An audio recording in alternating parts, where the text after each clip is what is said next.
안녕하십니까. 협동조합으로 오늘은 8강 여러분과 함께 진행하겠습니다.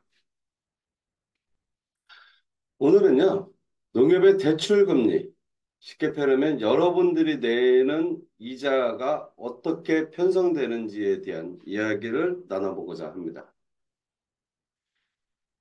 여러분들 휴대폰에 적용금리라고 하고 또는 이제 대출금리, 이자 이렇게 해가지고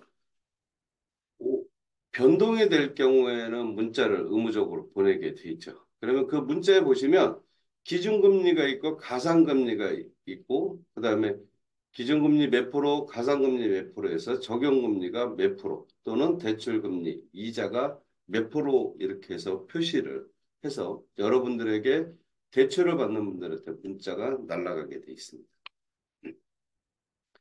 금리와 기준금리가 뭐냐? 금리는요, 원금에 지급되는 이 기간당 이자를 우리는 이자율이라고 얘기를 해요. 그리고 원금은 100만 원을 빌리면 100만 원이 원금이 되는 거였고요. 그 이자가 만약에 5%다라고 가상을 했을 때 105만 원을 갚는데 그 5만 원을 우리는 금리라고 이야기를 합니다. 그리고 각 국가는 기준금리는 한 국가의 기준이 되는 금리이기 때문에 이거는 따로 이야기를 하고 있습니다. 기준금리가 뭐 한국은행에서 기준금리가 올라간다, 내려간다 이 얘기들을 많이 하는데요. 간단하게 얘기하면 우리나라의 부채가 가계부채가 1,000조 원이라고 했었을 때에 1%를 한국은행에 올리면 어떤 현상이 일어나느냐. 이게 도표에 보시겠지만 50년간 매일 혼자서 5억씩 쓸 수 있는 돈이 이자 수익이 발생을 하는 거고요. 그 다음에 5천만 명에게 20만 원씩 4인 가정에게는 80만 원가량을 우리는 줄 수 있는 돈이 돼요. 그리고 강남에 있는 10억짜리 아파트를 만 채를 살 수가 있죠.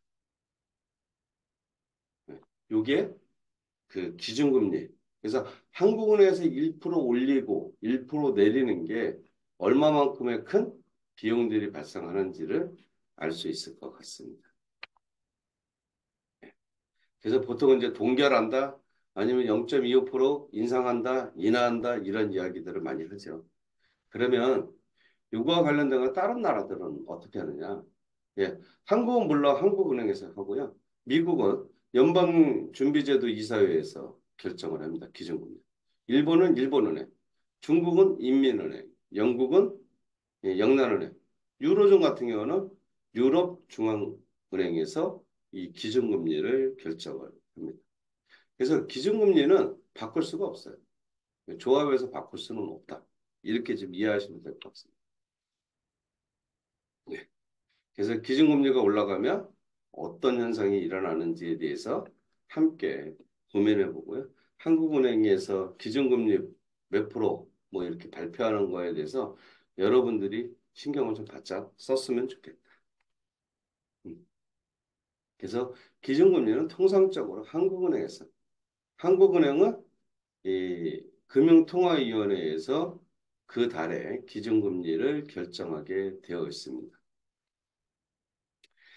가상금리 이거는 뭐냐면 기준금리에서 신용도의 차이에 따라서 달리 덧붙이는 금리를 말하는데요.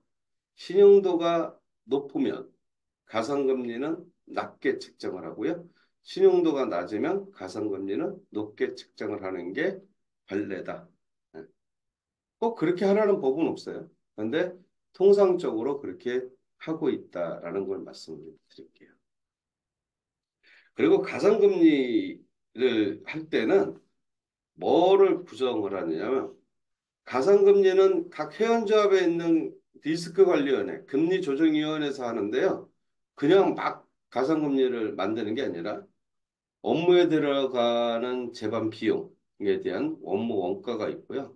법적 비용에 있어서 위험 프리미엄이 있어요. 요거를 위험 프리미엄이 뭐냐라고 하면 쉽게 표현하면 각 신용과 관련된 부분에 대해서 저희가 쉽게 알 수 있는 거는 충당금인데요.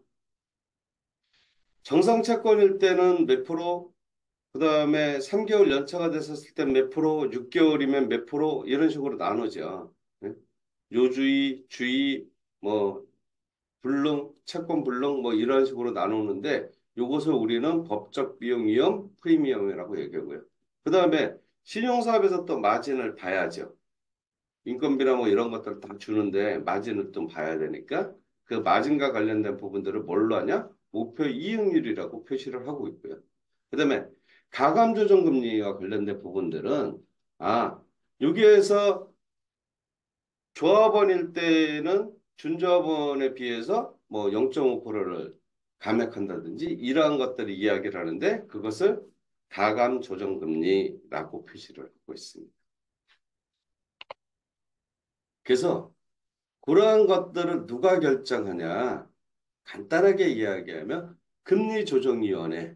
각 조합에 있는 가상금리는 각 조합에 있는 금리조정위원회에서 결정을 한다. 그렇지 않으면 리스크관리위원회. 똑같은 말이긴 한데 각 조합별로 사용하는 용어가 틀려서 얘기하는. 중앙에는 금리조정위원회라고 있습니다. 그래서 중앙회의에서의 금리조정위원회는 쉽게 표현해 군지부에서 우리가 대출을 받으면 그것이 적용이 되는 건데요. 만약에 회원조합에서 그 부분을 받았다 이러면 적용되지 않습니다. 회원조합에 있는 가상금리는 그 회원조합에서 어떻게 해요? 금리가 조정이 되는 거죠. 금리가. 어디? 리스크관리위원회에서 가상금리는 조정을 한다.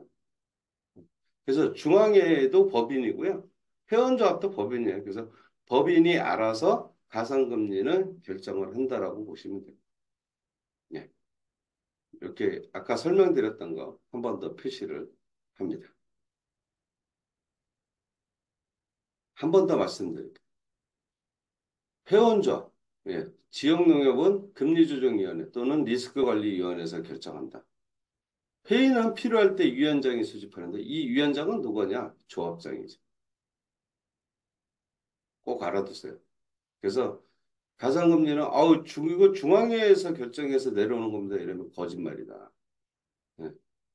기준금리는 누가 결정해래? 기준금리는 한국은행. 가상금리는 누가? 회원조합에서 결정을 하고. 그러면 그 가상금리의 그 회의를 결정하는 그 위원회의 위원장은 누가 한다? 통상적으로 조합장이 한다. 근데 이제 신경분리가 이제 이 경제사업의 사회이사나 이 상무이사를 두거나 이런 그 상임이사를 두고 있는 것 같은 경우에는 보통 상임이사가 위원장을 하는데요. 본인이 그래도 독단적으로 결정은 안 하죠. 예. 그 비상임조합장하고 협의하는 과정에서 이야기된 걸 가지고 예, 어떻게 해요? 상임이사가 결정을 하는 이런 구조죠. 그래서 어떤 간에 그 위원장과 관련된 부분은 이건 그냥 통상적으로 뭐 위원장의 명칭은 직위는 좀 틀릴 수 있지만 거의 대부분 조합에 있는 조합장이 결정을 한다. 이렇게 보시면 좀 될 것 같습니다. 예. 그래서 농민이 부담하는 이 개인별로 부담하는 거는 아까 얘기했던 그 기준금리 플러스 가산금리를 해서 산출한 부분들이 적용금리. 그래서 이걸 농민이 부담하는 건데요.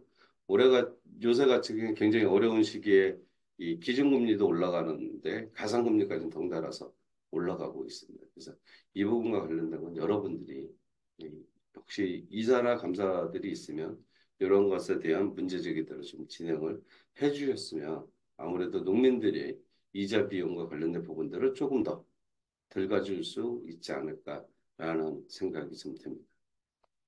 예, 지금까지 시청해 주셔서 고맙고요. 전농TV 좋아요 꼭 눌러주시기 바라겠습니다. 예, 감사합니다.